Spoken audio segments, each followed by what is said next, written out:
Hey folks, come on in, come on! At your service. Hey, how are we all? Are we well? Are we surviving? This world of nature gone wild. Yes, if you've watched my previous videos, as in the last couple of videos, you'll know that I have suffered through the perfect storm. Damage, much damage to Kilt Mansion. Much damage to my nerves. You know, can't take much more of this. Actually, today it's been beautiful. The sun has been shining, the wind has gone, it's not been that cold, and yeah, it's been kind of calm and cool and collected. But it is, literally speaking, the lull before the storm. As in, the next storm. Because it's Thursday night right now. Ooh. But come the weekend, Storm Dennis is going to hit us. Storm Dennis the Menace is going to smack bang wallop right into the UK and cause yet more bedlam, chaos and mayhem. Which is kind of what I do on a normal Friday night. I go out and cause chaos, bedlam and mayhem. So now I've got a rival. Anyway, we'll see what damage it brings. But anyway, that's not why we're here tonight. I have been promising you for ages about another mask review.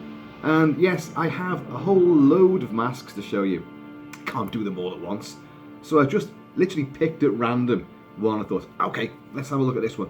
Hang on a second, I seem to be a bit on an angle there, a bit skew-if. There's a good word for you, skew-if. Still seems slightly wrong, but hey, you know, it is what it is. And what we've got right now, I've got a mask from a film I've never seen. And also, you know, I like to play the music from the movies that I'm talking about. I haven't got the soundtrack either. So, you know, we're flying in the dark on this one. You guys, if you know more about it than I do, which you almost certainly will, let me know. Comment below. Resident Evil. Yes, video games and all that. And then it became a franchise of movies with Milla Jovovich as a super zombie busting vixen. Yeah. Basically, I thought these were films which were kind of like watered down. I could be wrong. Basically, I don't know anyone that's ever gone, Kilt-Man, you need to watch Resident Evil. Oh my god, you're going to love it. I'm pretty certain some of the entries are better than other ones, but it's never really floated my boat, so I haven't seen them. But I did like the idea of this particular mask. This one over here, I'm going to show you now. But there was kind of an ulterior motive as well. All will become apparent. Here we go. Feast your eyes on this glistening package of gnashes. Look at this guy. Because apparently in the movie there are zombie dogs. Whether it's 1, 2, 3, I don't know. I just don't know. I just saw this and I thought it's from Ghoulish Productions. And you guys know I rate this, you know, these mask makers as really up there in the upper echelons. And I love the way that they design eyes, the way that they design mouths, the way that they make their masks seem to glisten with some kind of literally unearthly life, which is really cool. And this is no exception. I would not say it's one of the best masks they put out, but then again, I haven't seen the film. It could be absolutely spot on accurate, because this is the official Resident Evil zombie dog mask from Ghoulish Productions. You can see there is a whole smorgasbord of labels. It does say Resident Evil there, and you've got Ghoulish Productions on the back of that. Then you have the usual Ghoulish Productions usual label with how to look after your mask. Don't throw it off a cliff. Don't walk into a fairness wearing it. You know, that would be really stupid. And they do call it on the back of that zombie dog. There, on the back of that. Now, I'm going to remove those labels so we can have a good look at this. Incidentally, because I haven't got the music for Resident Evil, I wanted to play something that had something canine, lupine and savage. So we're playing Wolfen by James Horner. It'll do. Let's get the little plastic bit from the inside. There we go. But job is done. Now let's have a little look at this. So on this side, quite clearly, we have something semi-normal. Yeah, dog, vicious, in a really foul mood. Nice pointy ear, you know, nice vivid eye there.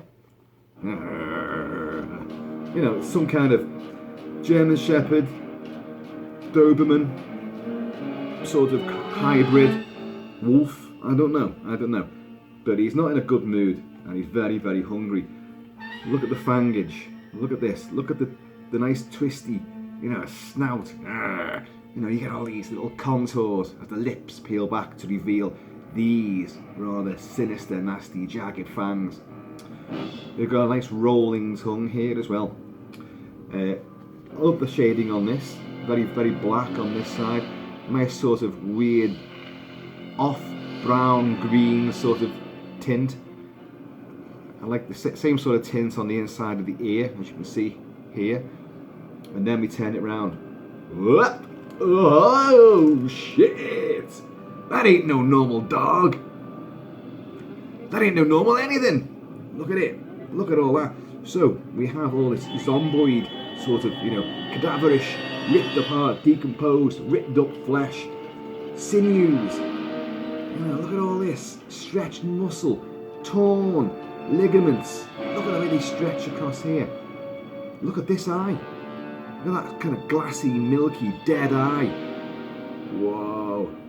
Again, nice bit of snoutage here. Bit more blood this time around the mouth. Again, you've got all these fabulously wicked teeth. Sort of strange amount of, you know, canines. I don't know if that's particularly accurate to a dog, but then again, I don't know. There's the proper big canines. Seems to have a bit more teeth in the front row.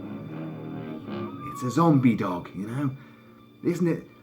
Would I be right in saying this is an experiment from Raccoon City? I don't know. These are just things I'm remembering from Resident Evil and its mythology. I think I pretty much said all I know about it, really. But yeah, look at this. Look at this. Look at the tongue.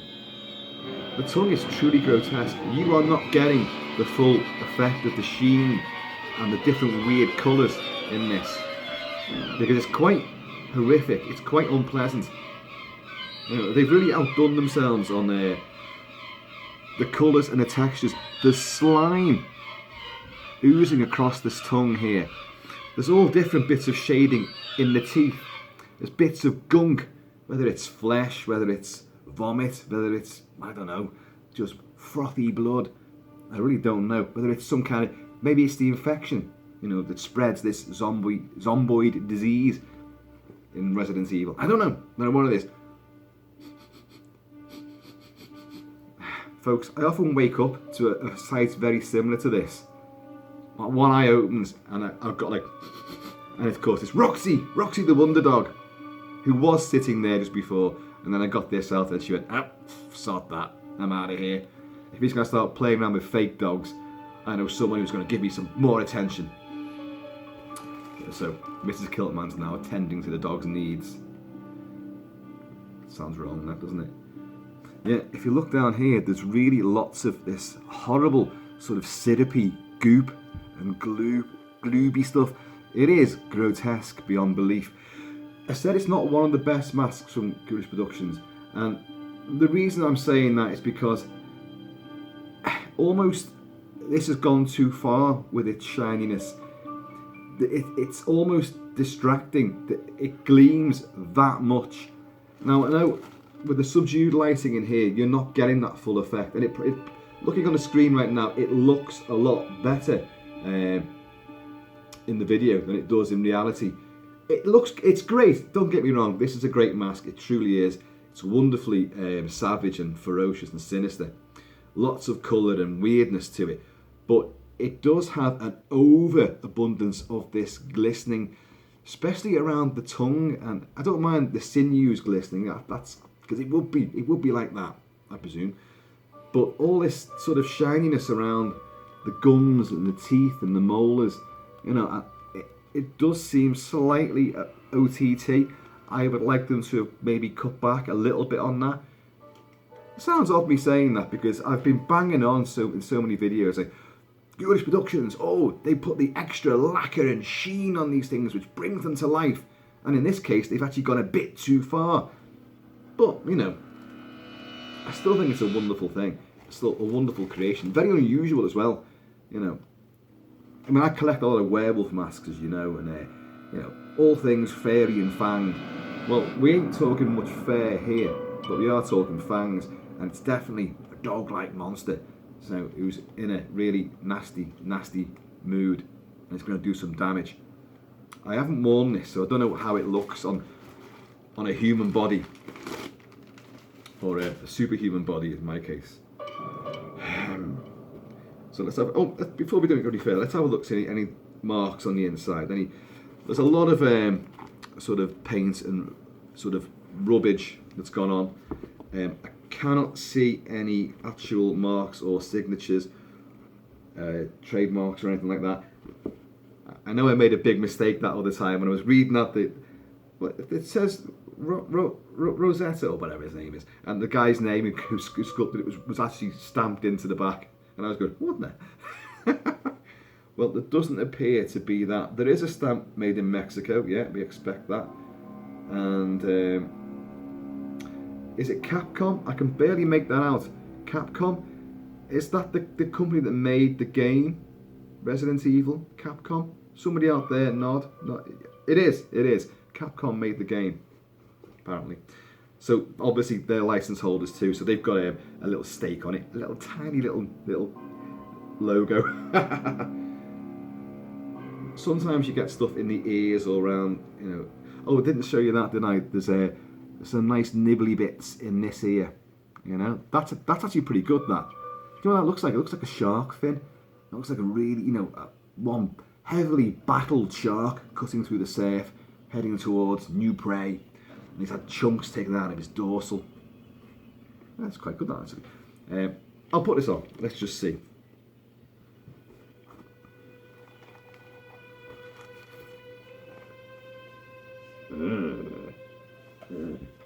Get my good side. Now my even better side. It's kind of like the do you remember Darkman? Liam Neeson playing Darkman for Sam Raimi's sort of horror superhero story, revenge tale, and half his face is burnt off, like, and it looks very similar to that. You can actually get a good Darkman mask actually, which is similar, except obviously he doesn't have lots of fangs and a big snout, and big sticky out ears. But the concept's the same. Obviously, like Harvey Two-Face from Batman, very similar sort of effect as well. Half the face is done in, the other half is lovely. Yeah, that eye there, that's quite. Look at that eye. Don't know if you can see it, but there's a lot of sort of pink and red, like ringing around. You know, this rather large and sick-looking, angry-looking pupil. And of course, then you've got this, which is that. I think that's sick-looking. Look at that one. That's just dead. Dead boy. Look at that. Down, boy. Down, boy. Down. Yeah, but I said there's an ulterior motive for why I really sort of thought of this. I thought, you know, I haven't seen the film. It's not part of, you know, any of my enormous wants. You know, it's not wasn't on my wants list. But I looked at the expression on its face. I looked at that side, and I thought, you know, you guys know how much I love The Thing. Some people are going, oh no, don't bang on about The Thing again. But The Thing in the dog kennel, when it goes through that big transformation in there, and I don't know what it is, but it's weird and pissed off, you know, and they start shooting it, and it's getting all the husky dogs. A horrific sequence, you know, but one of the manifestations of The Thing, as he sort of like leans up and goes, "Aah!" As the humans open the door and shine the torch onto it, and another going, like that. One of them just goes, "Aah!" And it does look similar to that. So you could, if you're someone like me who has all these lofty aspirations and dreams and ambitions of creating fabulous set-piece tableaus of grotesquerie, scenes from movies, but life-size. There's loads of things I'd love to do, and I just thought, oh, that would work. I could do that. I could do my own sort of kennel. I've got a husky dog roaming around right now. Clark, what was the dog doing all day? I don't know, he's just walking around camp. Clark, how long were you alone with that dog? I don't know, an hour? Maybe 2 hours? What the hell are you looking at me like that for? No. Maybe it's nothing. It's nothing at all. And Clark was human, yeah? And Blair wasn't. There you go. Sorry, little interlude there. But let's take you on a tour around this again. That is fabulous, is it not? You've got to agree. If you're a fan of gore and fabulous makeup effects and, you know, really imaginative and dark, macabre illusions, look at that. That is absolutely hideous and yet beautiful at the same time. See, it's only marred, as I said before, by the amount of stuff that they've got going on, glooping up all of this. In the film, maybe they do look like that. Maybe they have all this oozy, sort of different coloured, sort of, you know, gloop and stuff coming out of it. But it just seems a bit of overkill to me personally. But that does lend itself to the thing. It's all tons of, you know, pustulence and ooziness and weepage going on with all its different colours and manifestations and tentacles and you know what. So, folks, you can see where I'm coming from, you know, with this idea. I know it's not a husky dog, I know that, but, you know, it would still work as some kind of tribute to the thing. But I'm Resident Evil! Resident Evil! Tough. You're going to be the thing from now on. So yeah, not a bad mask at all, I'm sure you agree. It's got a nice countenance. Obviously it does not come all the way down the back of your neck. I don't know why it's like that. I would have preferred maybe a bit more, but it keeps it. Then again, if you've got hair like mine, it kind of probably, you know, helps out. It's got a bit of a shaggy mane down the back. I don't know. But yeah, guys, what do you think of this guy? There's the back. The ears are lovely and pointy. It's Batman! It's the Bat Cow, look at that, it's Batman! How versatile is this thing? It's Darkman, Batman, The Thing, Rabid Dog, Wolf, you know? All sorts of things going on here in that mouth. There actually is, oh, I've just noticed that there is a hole there. I did not realise that. There's a hole at the back of the throat there. Obviously, you see out of the eyes. There's a little slits there in the eyes that you can see out of, and it is comfortable to wear. What I've done, I've got some bagging going on inside the snout because during its shipping, the snout was kind of caved in on this side, on its normal side. So I've had to shove some stuff down there just to, you know, give it some meat, some shape. But other than that, you know, actually the more I look at it, the more I'm enjoying it. But the more I'm seeing of the thing, with all the different colours down here, there's greens, there's shades of green and brown and blue and purple. And it just reminds me so much of Rob Bottin's, you know, impressive, you know, splattery effects. And of course, in reality, in the thing itself, the sequence with the dogs was actually done by Stan Winston because poor Rob Bottin had just got too much work on his slate, could not manage to do those effects.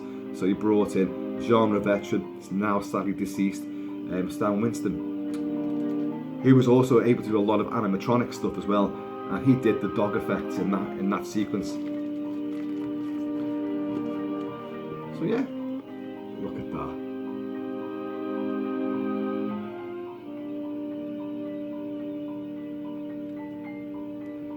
It looks really sore, doesn't it? You know, there's no cream you could put on that. You know what I mean?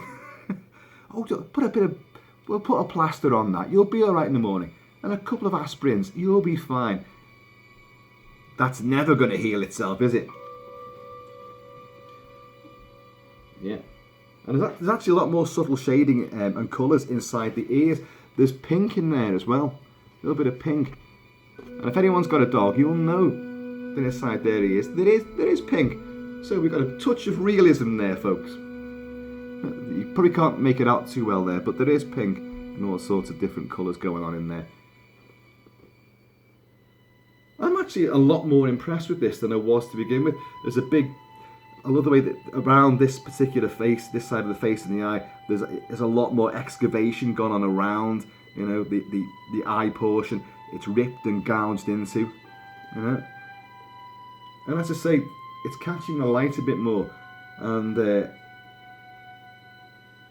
maybe I'm going to retract what I said, because I think the more I look at it, the more impressed I'm getting with it.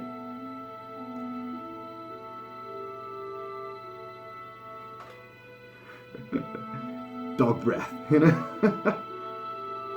And I love that ear, the chomp out the ear there. I don't know, folks. Are they in just one film, or are they in the entire series? I genuinely don't know. Are they good? Do they come across well? You know, there must be some fans of the film out there, the film series, or are they from the games? I genuinely do not know. I didn't get it because of the Resident Evil. I got it because of its potential. So, it's pustulant pooch potential. Yeah. Right, folks, there you go. As I say, James Horner's beautiful, haunting, exciting, thrilling, terrifying score to Michael Wadley's excellent film, Wolfen, an adaptation of Whitley Strieber's great police procedural detective horror novel, which I've discussed it before. I've actually reviewed the soundtrack for you before. If you troll back, way back through some early Kilt-Man videos, Wolfen will loom fairly large there, I think, in the repertoire. So, there you go. Yeah, nasty, sinister, gruesome, grisly, glistening, gleaming. Whole lot of G's going on there. So, yeah. You kind of feel sorry for him. That I find that quite haunting, really, rather than terrifying. That's aggressive, that one. That's like, you think, oh shit, what happened to you? Oh man. And again, this is where the thing comes in, because even though it's clearly assimilated these dogs, the one that rears up and snarls before getting shot at by Kurt Russell's McCready with the big shotgun, you feel sorry for it, because it's a dog in distress. And you think, oh no, save the dogs. And then you see this. Once again, genius sculpting, fabulous paintwork, really good quality again. Just think perhaps slightly overdone on the glisten and the gleam. You guys make up your minds. There he is. So folks, in the meantime and in between time, you guys take it easy. Batten down the hatches, because storms aplenty are heading all the way around the world, crisscrossing it and coming back on themselves and just causing absolute mischief everywhere they go. You guys take it easy. Stay happy, stay healthy. Keep it kilted, keep it Celtic. And I'm going to see you all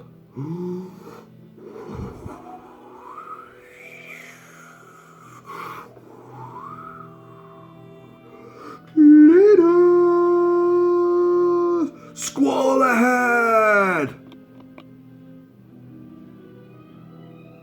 I haven't turned it off.